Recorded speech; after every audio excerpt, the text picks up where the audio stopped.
Buenas noches a todos. Estamos en este momento dando inicio a nuestro día de oración número 760.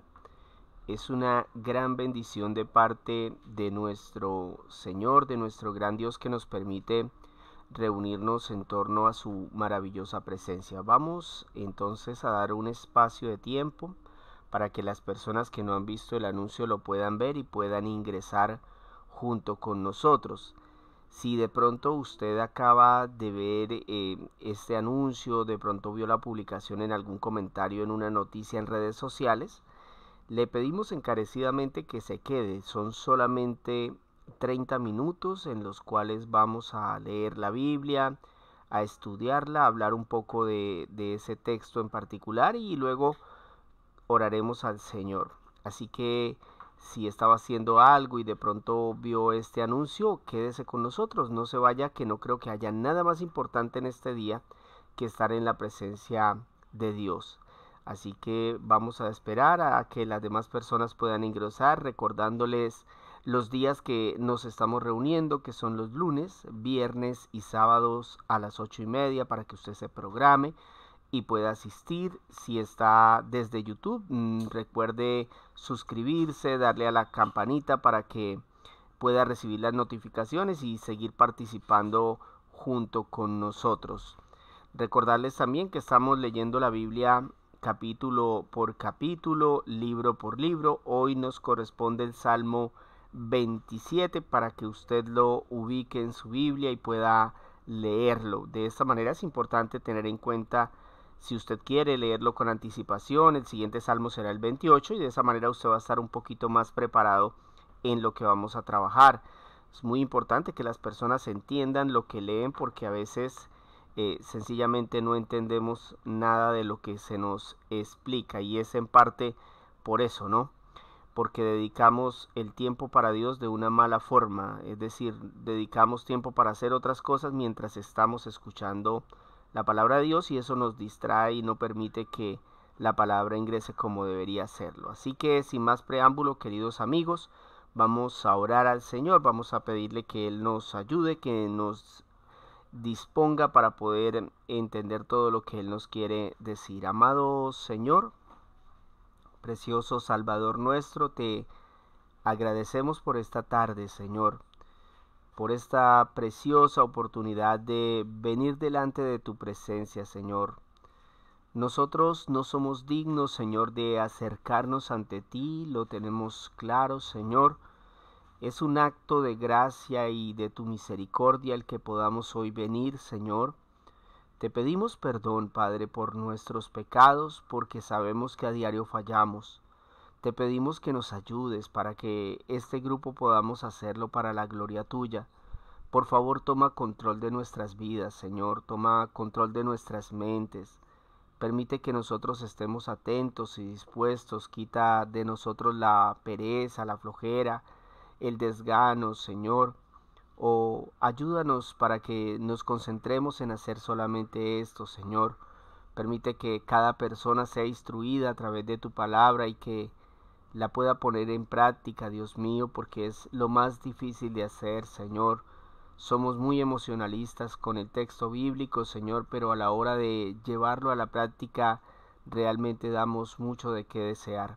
Señor, por favor, acompáñanos en este día. Te lo pedimos en el bendito, en el poderoso nombre de Cristo Jesús. Amén y amén. Dice el Salmo 27 así: El Señor es mi luz y mi salvación. ¿A quién temeré? El Señor es el baluarte de mi vida. ¿Quién podrá amedrentarme? Cuando los malvados avanzan contra mí para devorar mis carnes, cuando mis enemigos y adversarios me atacan, son ellos los que tropiezan y caen. Aun cuando un ejército me asedie, no temerá mi corazón. Aun cuando una guerra estalle contra mí, yo mantendré la confianza. Una sola cosa le pido al Señor, y es lo único que persigo: habitar en la casa del Señor todos los días de mi vida, para contemplar su hermosura, para contemplar la hermosura del Señor y recrearme en su templo. porque en el día de la aflicción Él me resguardará en su morada. Al amparo de su tabernáculo me protegerá y me pondrá en alto sobre una roca. Me hará prevalecer frente a los enemigos que me rodean. En su templo ofreceré sacrificios de alabanza y cantaré salmos al Señor. Oye, Señor, mi voz cuando a ti clamo. Compadécete de mí y respóndeme. El corazón me dice, busca su rostro, y yo, Señor, tu rostro busco. No te escondas de mí, no rechaces, ni me rechaces en tu enojo. A este siervo tuyo, porque tú has sido mi ayuda. No me desampares ni me abandones, Dios de mi salvación. Aunque mi padre y mi madre me abandonen, el Señor me recibirá en sus brazos. Guíame, Señor, por tu camino, dirígeme por la senda de rectitud, por causa de los que me acechan. No me entregues al capricho de los adversarios, pues contra mí se levantan falsos testigos que respiran violencia. Pero de una cosa estoy seguro, he de ver la bondad del Señor en esta tierra de los vivientes. Pon tu esperanza en el Señor, ten valor, cobra ánimo. Pon tu esperanza en el Señor. Salmo 27, ¿no? Un salmo muy hermoso. Y claro, si ustedes han estado atentos a los temas anteriores, ya podemos ver acá que se presenta un patrón. Básicamente el rey David estaba pasando por uno de los mejores momentos de su vida con Dios, de su relación con Dios. Y cuando una persona está en una condición así, es de bendición para su entorno. Esto es importante tenerlo en cuenta. No toda nuestra vida, digamos, será una vida en la cual podamos tener momentos de comunión continua con Dios, pero habrán algunos periodos donde sí. Y en esos periodos, así como le pasó al rey David, seremos de bendición a otros. De hecho, es impresionante cómo el rey David, a través de una oración, logra que una situación de angustia se convierta en una situación de gozo y esperanza. Esto, queridos oyentes, es algo que la gente de nuestra época ha perdido. Nos hemos dejado llevar por los afanes del mundo, ¿cierto? Y aún después de orar, seguimos angustiados, seguimos decaídos, sin esperanza. Yo sé que muchos de los que me escuchan les ha pasado. Tal vez nunca lo reflexionaron, pero fue así. Situaciones difíciles, no negamos que existen. Pero la cuestión es por qué oramos y seguimos igual. Acá notamos en el rey David una diferencia. Yo creo que este salmo tiene principios que pueden ayudarnos para mantener la esperanza, para llenarnos de gozo, a pesar de que todo vaya en contra. Nosotros deberíamos tener mayor gozo, porque tenemos la esperanza en que Jesús nos ha dado su Espíritu y que podemos vencer el pecado, las tentaciones y las pruebas. Este es un salmo de ánimo y por eso al tema de hoy le di por título La valiosa esperanza. Y la idea es que podamos ver 3 razones para no perder la esperanza, porque de verdad que, digamos, es muy fácil para nosotros en nuestra carne perder la esperanza. Es decir, yo puedo llegar hoy después de una oración con el Señor y estar bien, pero viene una dificultad y pareciera que no fuera la misma persona.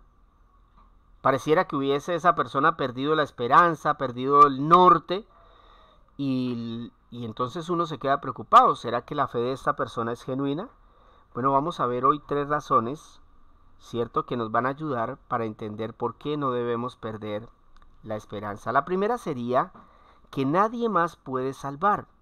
Cuando usted piense en que tiene una situación difícil y que de pronto esa situación le puede llevar a hacer algo malo, recuerde que Dios está ahí para salvarlo, que Dios está al control de la situación. Mire lo que dijo el rey David en el versículo 1. El Señor es mi luz y mi salvación. ¿A quién temeré? El Señor es el baluarte de mi vida. ¿Quién podrá amedrentarme?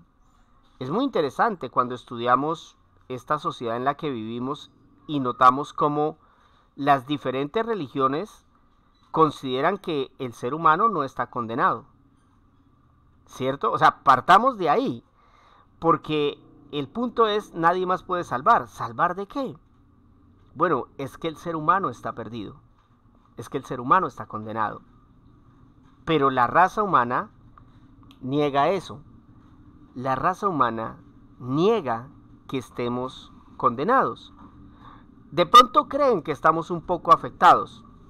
Ahora, ¿ustedes se imaginan que Dios hubiese decidido no salvar a nadie? Aclaremos eso porque cuando uno estudia la Biblia, cuando uno analiza la raza humana, se da cuenta que Dios no tenía por qué salvar a ninguno de nosotros. Pero Él en su infinita misericordia, ¿qué nos muestra? Que quiere salvar.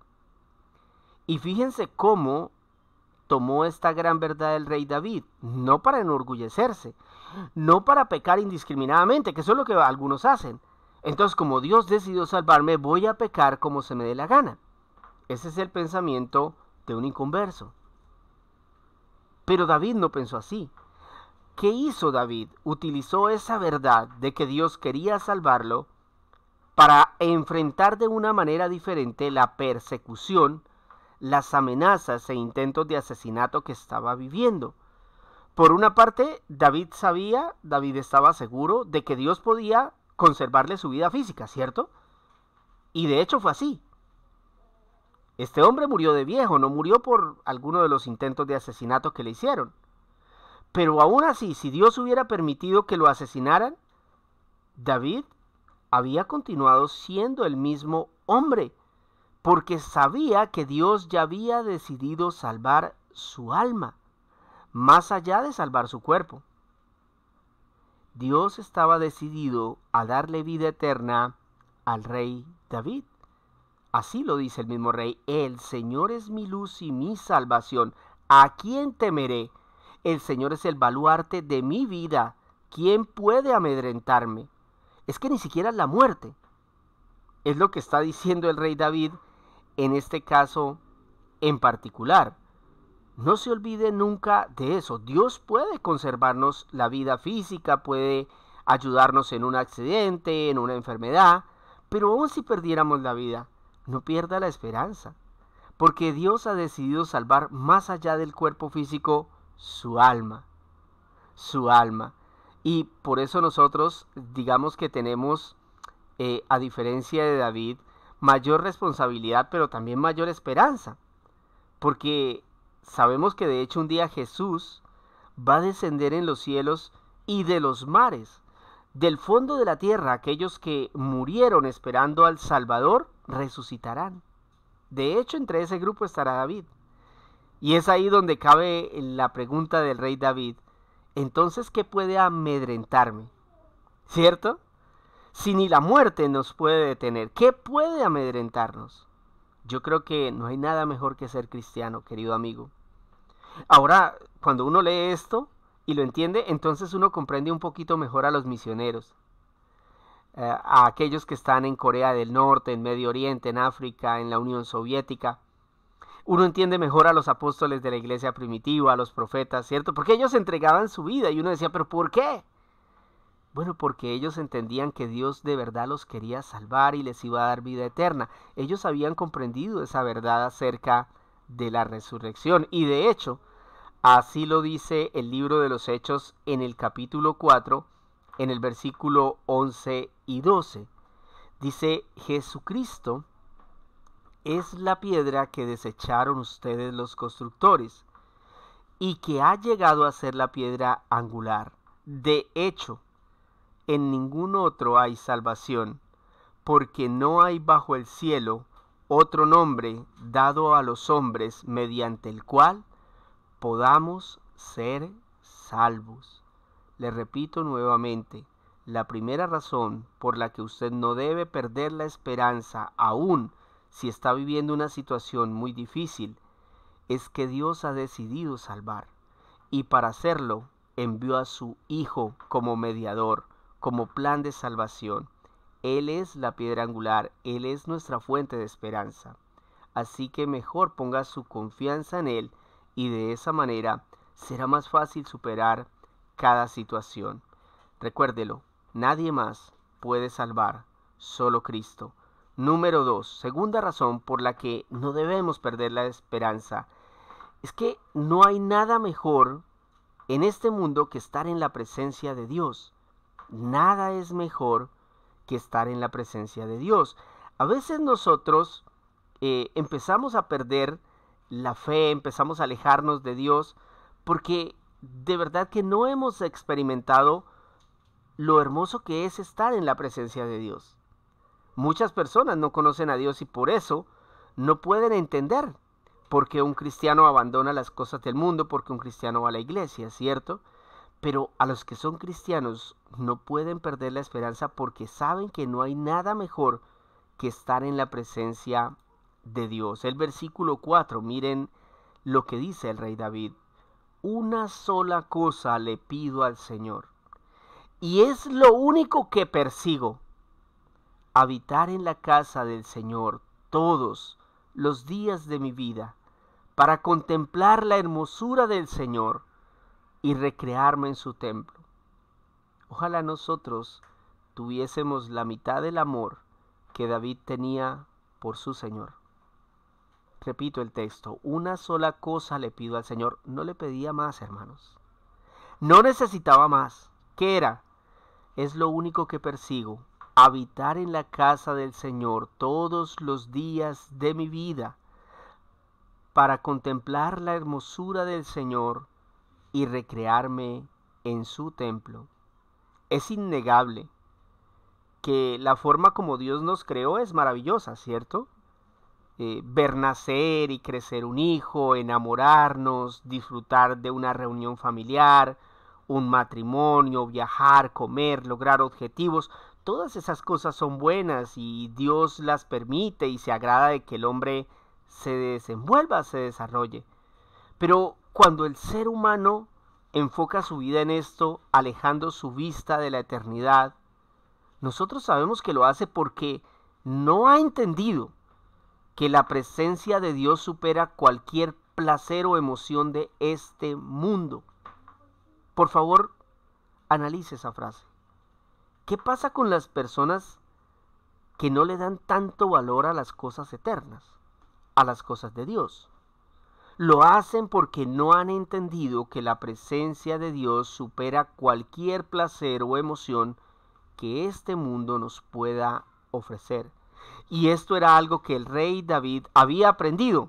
¿Cómo lo había aprendido? Años de proceso, amigos. Años sufriendo, años viendo cómo funciona el mundo, cómo el mundo traiciona, años de persecución, años donde en medio de esas situaciones, el único lugar donde encontró paz y tranquilidad fue en la casa de Dios. Usted revisa las historias del rey David y no es una, son varias, donde cuando él se encontraba en persecución, en situaciones difíciles, corría a la casa de Dios. Era el único lugar donde encontraba paz y tranquilidad.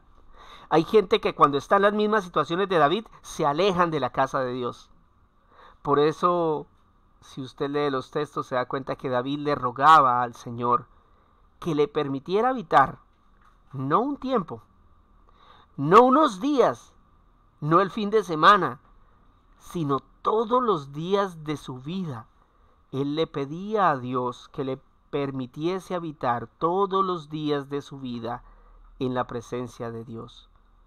La pregunta para nosotros es, ¿ya llegamos a ese momento de nuestras vidas donde anhelamos contemplar la hermosura de Cristo?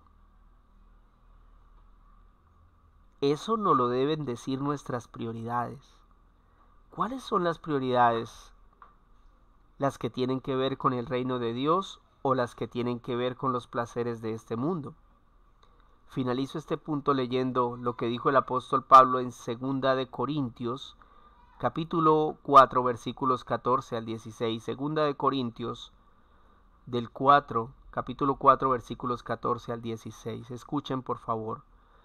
Pues sabemos que aquel que resucitó al Señor Jesús nos resucitará también a nosotros con él y nos llevará junto con ustedes a su presencia. todo esto es por el bien de ustedes, para que la gracia que está alcanzando a más y más personas haga abundar la acción de gracias para la gloria de Dios. Por tanto, no nos desanimamos. Al contrario, aunque por fuera nos vamos desgastando, por dentro nos vamos renovando día tras día. Es hermoso lo que el Señor nos dice. Nada es mejor que estar en su presencia. Por eso nunca pierda la esperanza. Número 3. Nada es más seguro que las promesas de Dios. Cuando usted sienta que ya no sabe qué hacer y que quiere tirar la toalla y que usted dice no puedo más, recuerde las promesas de Dios. El pueblo de Israel, cuando Jesús vino a la tierra, estaba en medio de una subyugación terrible y Jesús descendió a cumplir las promesas que le había hecho al pueblo de Israel miles de años atrás.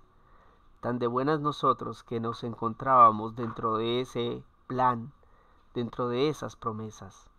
Dice el versículo 3, 13 y 14, el rey David: pero de una cosa estoy seguro, he de ver la bondad del Señor en esta tierra de los vivientes. Pon tu esperanza en el Señor, ten valor, cobra ánimo, pon tu esperanza en el Señor. Este rey tenía razones de peso para estar seguro en lo que Dios le había prometido. Su esperanza ya no estaba en su fuerza, en su sabiduría. Él la había visto muchas veces, como dicen por ahí, negra, la había visto totalmente perdida la situación. Pero había visto cómo Dios lo había protegido, cómo Dios había cumplido en su vida lo que le había dicho años atrás. Por eso, ahora quiero que usted se imagine, nosotros que vivimos en un tiempo donde no una parte, porque cuando David vivió, solo una parte de las promesas de Dios se estaban cumpliendo. Una parte muy pequeña realmente. Cuando Jesús vino cumplió una parte muy grande. Y nosotros que nos encontramos miles de años después, tenemos la mayor parte de las promesas de Dios cumplidas. Es decir, nosotros tenemos mayor razón para confiar en Cristo. Entre esas promesas está la venida del Mesías por segunda vez. Nosotros deberíamos vivir con más seguridad, con más esperanza que el rey David. Por eso cada uno de nosotros deberá revisar cómo vive, cómo enfrenta las pruebas, las tentaciones. Si Dios nos ha dicho que no nos pondrá una prueba que no podamos superar, ¿por qué hay personas que en lugar de esperar y soportar en medio de la prueba se alejan de Dios? ¿Será que hemos entendido la responsabilidad que tenemos en este tiempo donde la mayor parte de la obra de Dios se ha consumado? Deberíamos revisarnos, porque un día se nos pedirá cuentas acerca de esto. Finalizo leyendo 2 de Pedro, capítulo 1, versículos 2 al 4. Una perla preciosa que se encuentra en esta carta. Por favor, escuchen. 2 de Pedro, capítulo 1, versículos del 2 al 4. Que abunde en ustedes la gracia y la paz por medio del conocimiento que tienen de Dios y de Jesús nuestro Señor, su divino poder, al darnos el conocimiento de aquel que nos llamó por su propia gloria y excelencia, nos ha concedido todas las cosas que necesitamos para vivir como Dios manda. Así Dios nos ha entregado sus preciosas y magníficas promesas para que ustedes, luego de escapar de la corrupción que hay en el mundo debido a los malos deseos, lleguen a tener parte en la naturaleza divina. Repito esa parte del texto. Así Dios nos ha entregado sus preciosas y magníficas promesas para que ustedes, luego de escapar de la corrupción que hay en el mundo debido a los malos deseos, lleguen a tener parte en la naturaleza divina. A algunos se les encenderá el bombillo. ¿Qué será eso, Jorge? La naturaleza divina. Bueno, no lo sé, el Señor sabrá, pero sabemos que es algo hermoso seguramente, la vida eterna y algunos atributos que el Señor decida compartirnos. Pero lo importante acá es que tenemos una seguridad en que Dios va a cumplir lo que ha prometido. ¿Por qué afanarnos de las cosas de este mundo? ¿Por qué dejar que nuestra carne nos lleve a ofender a Dios por situaciones de este mundo que son controlables? Podría entender situaciones donde a veces realmente, sin justificarnos, tal vez podamos exaltarnos sin llegar a pecar, pero deberíamos aprender a controlarnos mejor, porque a veces pareciera que vivimos sin esperanza. A veces pareciera que no confiamos en lo que Dios está haciendo, porque cuando algo no nos sale como queremos, inmediatamente dejamos salir lo que hay dentro de nosotros. La ira, la rabia, el grito, la pelea, el insulto, la mentira. Lo dejamos salir porque realmente no tenemos puesta nuestra vista en la valiosa esperanza de lo que Cristo Jesús ha hecho. Él ha decidido salvarnos, Él ha decidido darnos de su presencia y nada es mejor que estar con Él y sabemos que cumplirá sus promesas. Yo creo que esto debe bastarnos, porque gran parte de esas promesas, incluyendo su sacrificio en la cruz, ya se cumplieron. Oremos a Dios. Amado Señor, bendito Salvador nuestro, te agradecemos por esta preciosa palabra, Señor, por la oportunidad que nos estás dando, Señor, hoy de presentarnos nuevamente delante de ti, Señor. Muchas gracias por la vida del rey David, Señor. Gracias por que este hombre, Señor, nos muestra a través de su vida las diferentes situaciones que vivió y cómo tú lo respaldaste, Señor, y cómo él empezó a reflejar tu gloria, Señor. Estos últimos salmos son maravillosos, Señor. Las palabras que este hombre expresa llenan nuestros corazones, Señor, cuando él dice que te ha pedido que pueda pasar todos los días de su vida contemplando tu hermosura, Señor, y recreándose en tu templo. Dios mío, me gustaría adueñarme de esa petición, Señor. Es también mi deseo habitar en tu casa, Señor, y me gustaría perseguir eso cada día, Señor. Que mi amor por ti cada día sea más grande, Señor. Que el amor de mis hermanos, de aquellos que nos escuchan, sea más grande hacia ti cada día, Señor. Que estas personas aprendan a respetarte, a valorarte, Señor. Que estas personas te puedan amar desmedidamente. Que amen tu palabra, Señor. Que amen tu plan de salvación. Que amen a tu Hijo. Que amen el poder del Espíritu Santo. Que amen todo lo que tú haces. Mi amado Dios, hoy te pedimos que tomes control y que seas tú, Señor, transformando la vida de quienes nos escuchan como transformaste la vida del rey David, Señor. Sabemos que toda su vida no fue perfecta, pero sabemos que nos encontramos ante un periodo de la vida de David donde él realmente te ofreció adoración con su vida, Señor. Dios mío, ayúdanos para que nosotros también podamos en algún momento llegar a agradarte con lo que hacemos, con nuestra adoración, Señor. Que lo que nosotros conocemos de ti, lo que predicamos de ti, sea coherente y coincidente con lo que hacemos diariamente, con lo que ponemos en práctica, Señor.